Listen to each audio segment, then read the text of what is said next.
Hey guys, welcome back to another video, and today it's all about my brand new Renault 5, so let's get straight into it.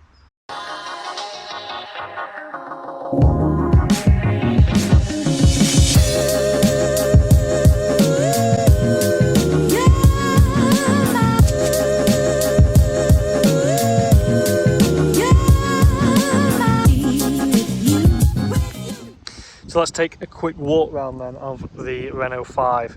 So let's start off with the colour. Very bright pop yellow. It was the only choice for me. They do a pop green as well, but for me the pop yellow is absolutely stunning. And when the sun comes out, a fantastic metallic fleck in the paint as well. So yeah, around the front we've got these gorgeous LED lights with a little French flag on there. Apologies if this audio is a little bit crackly. I haven't brought my mic with me today, unfortunately, but that will be rectified in the next video, I'm sure. Nice little battery indicator on the top there. I'm sure everyone's seen plenty of videos on these cars now if you follow it. But yeah, it's such an iconic design. These gorgeous 18-inch wheels come stand on the iconic model, with a little 5 etched into the wheels there. Again, stickers on the side. You can get a few different designs. Now you could get one for the roof, but I've just gone for a black roof. I didn't bother on the roof. So yeah, absolutely fantastic. And then the best bit for me is the rear. That rear end, that sloping rear end with the horizontal lights and the bar going across with the Renault 5. It just looks awesome. And finishing off with the red strip going around the car. And then inside is just wow, absolutely. It's sort of chime when you get in as well and the screens come on. It's so awesome. But I'll do a full tour when we get on the road. But yeah, that is the design, and I just think it's fantastic. So yeah, what we'll do, as I said, we'll jump in the car and we'll head out for a drive.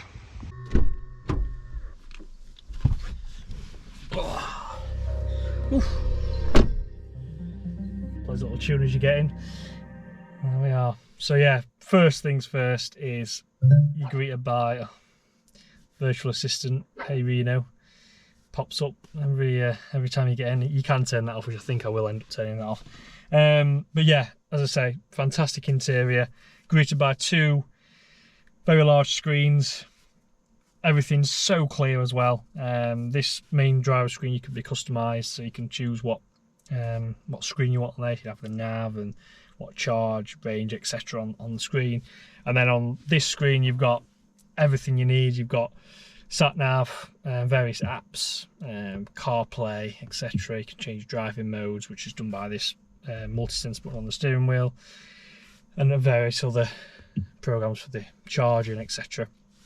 Steering wheel, nice design, nice thickness as well, not too thick, which I know certainly BMW, for some reason they make their steering wheels too thick. This is perfect design. Left hand side we've got all radar cruise control, so it'll drive itself, etc. The right hand side we've got phone controls, and then, as I say, the button to change the various displays of the driving screen there. Multi-sense button, I've just said. 5 different drive modes you get. We'll get into that more as we get out on the road. And then on the right hand side we've got 3 different stalks, which is, it gets a bit getting used to. You end up hitting the windscreen wipers rather than the gear selector, but you soon get used to that. So at the bottom we've got our radio controls, then we've got wipers, and then the top is the actual gear selector to change gear, similar to sort of a Mercedes style on there. Amazing. We've got actual physical buttons for the heat control, so you haven't got to delve into the screen to change the temperature. It's all done on these buttons just here, which is just great. What else have we got? Electric mirrors, obviously electric windows. We've got wireless charging, storage under here. We've got a decent sized glove box as well, which is pretty good. But overall, this design is just fantastic. It's just the overall design I absolutely love. And I think for me, it's one of my favourite things about this car. It's the interior. It's just paired with the pop yellow exterior and then put with the pop yellow interior, well, yellow interior, is just amazing. Made out of recycled plastic bottles as well, which is awesome. So yeah, so what we're going to do now is we'll head straight out and head for a drive.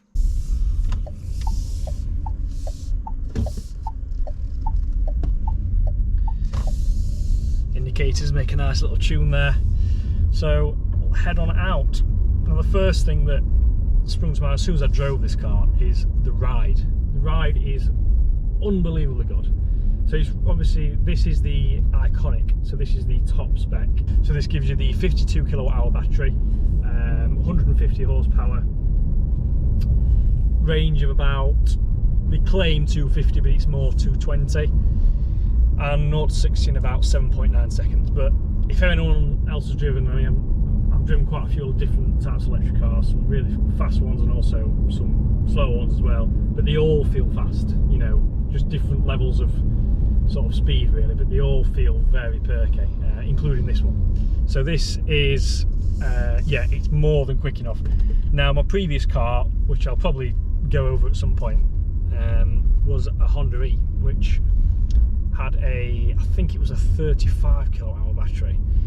Now that was rear wheel drive, but it had the same horsepower, funnily enough, but this feels so much quicker, so much quicker. So yeah, it's just the ride is so impressive. It's riding on 18-inch wheels, and it's fantastic. It really is. It's so compliant, and it's firm, but it's not crashy. And I think a lot of that is to do with, because it weighs about 1.5 tons, it suppresses it quite well, and it just deals with bumps so well, really well. So yeah, that's really impressive. And as I say, the overall feel and the drive of the car is very impressive. It feels like a lot more expensive car than what it is. You know, this car, for 30 grand or sub 30 grand car in base level, it feels more sort of 40 grand plus, which for me is just fantastic. Now, I've just got to a good bit of road, so I'm just going to pop it into sport, and I'm just going to put my foot down, and that's 60. So yeah, so it soon gets there, no issue at all. And on a good bit of road that I'm on now, it's bloody good, to be fair. So just popped into sport, so we've got some sort of red dials now. The steering weight's up as well, and the throttle response is a lot more sharp, and it's yeah, it's so much fun. It's, you know, and bear in mind, obviously they do the Alpine A290, which I can't imagine what it's like, because this is more than quick enough for me anyway on a decent road. So yeah, so and then when you've had your fun, just pop it back into, I just ride in comfort mode. You have a perso setting, which you can configure your own settings and have it in that mode. I just leave it in comfort mode. You also have an eco mode, which supposedly just tails everything off, throttles everything back, and makes the car quite lazy, which I don't tend to use that mode very much at all, because I can't really see much difference in, you know, difference it does for the range. Speaking of range, I have been very impressed with this. So I'm currently getting 4.5 miles per kilowatt, which I think is really good. Range, I haven't actually, because I only do short journeys, I do 80 miles a week, I only charge it to 80%, which is the recommended charge that you should charge it to. So I'm getting between 190 and 200 miles. That extra 20%, probably going to get a little bit more, but I only need, you know, as I say, I do 80 miles a week, and it gets charged just using a 3-pin plug at the weekend, and it does me no problem. I've no need at the minute for a wall box or anything like that. The normal 3-pin plug does it for me.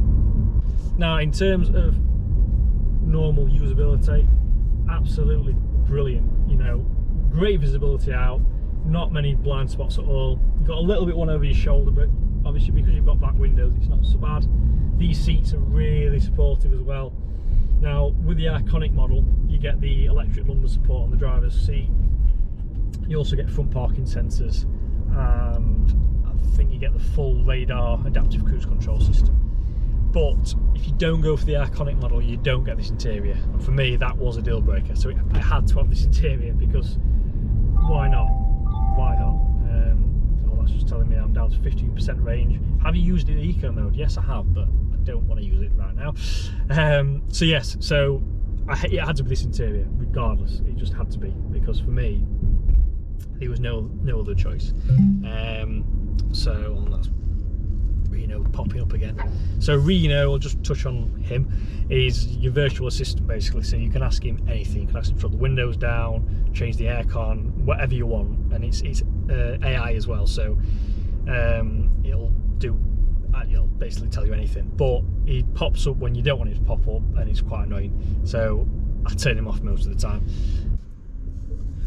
Now, one thing I'm really impressed with this car is refinement. Now, I know it's an electric car, so it's not going to be loud anyway, but the overall road noise and wind noise is very good. Now, this roof lining is made from, well, the whole interior actually made from recycled plastic bottles, and this has got some soundproofing in it just to help with that. So yeah, that's the refinement is very good actually in this car.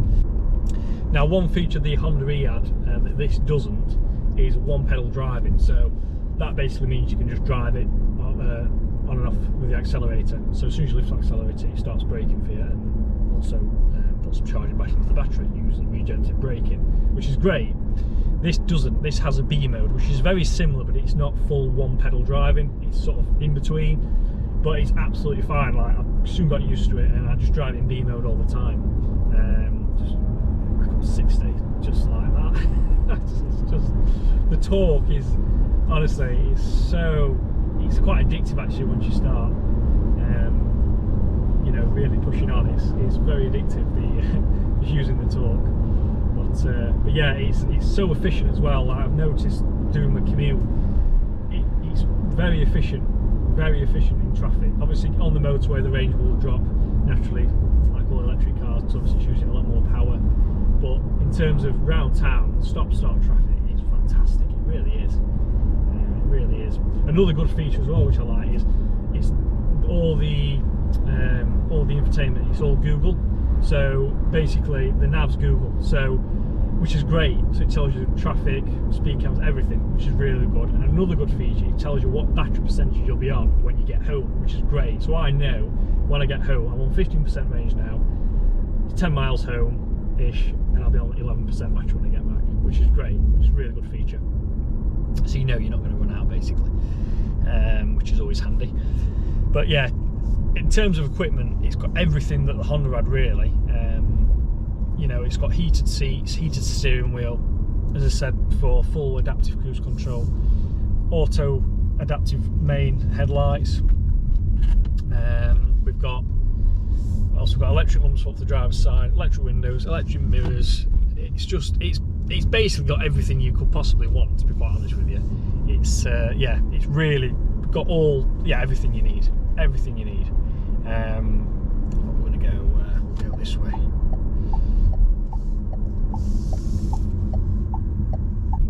Now, the only other car I considered before buying this car was the Mini Cooper SE.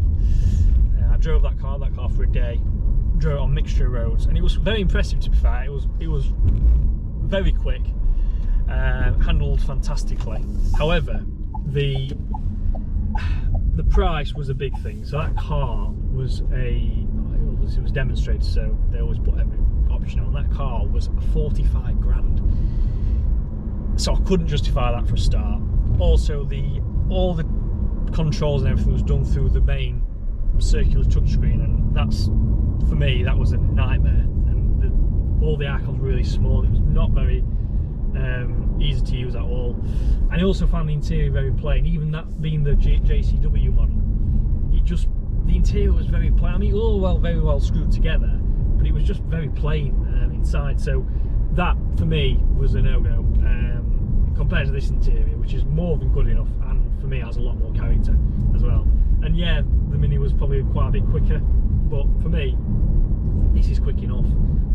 I've got, you know, as I mentioned previously, I also have a Jag XKR I use for my weekend toy, so that ticks the speed box, if you like. This is literally just to get me from work, and also do the odd long journey as well.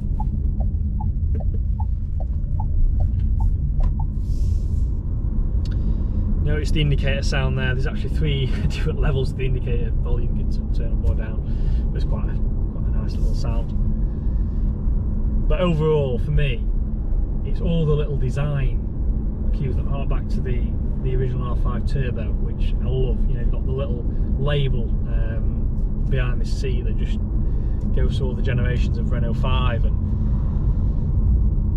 you know, the seats, the design of the seats, the overall design is so iconic. It's fantastic. Yeah, I absolutely love it. And for me, the colour and everything it had to be this colour. And I'll tell you what, the amount of attention this car gets is ridiculous, really. I mean, because it's fairly new as well, it's not been out that long, it does create a lot of attention everywhere I go. You know, oh, that's me. You know, you get so many positive comments as well. And the good thing about this, the funny thing about this car is, even people who like total against EVs love this car, and that says a lot about it, really. You know, you don't even have to like EVs, and a lot of people said, I don't like EVs, but I'd have a Renault 5.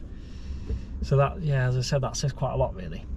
But yeah, overall, I'm loving this car. I've done, what have I done now? I've done nearly 800 miles in this car now, and yeah, it's been brilliant, absolutely brilliant. So many more miles to come. Many more videos to come as well in this car. I'll do a few more videos. I might do a bit of an economy drive if anyone's interested in that. And yeah, let me know in the comments any more videos you want to see on this car, and I'll do my best to film them.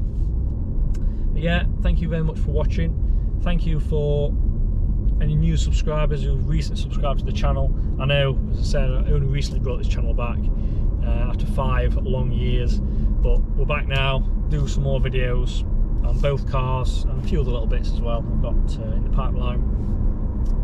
And yeah, so thanks ever so much for watching. Remember to like, comment, subscribe, press the bell icon for so you don't miss a new upload. And yeah, I'll see you on the next one. Cheers, guys.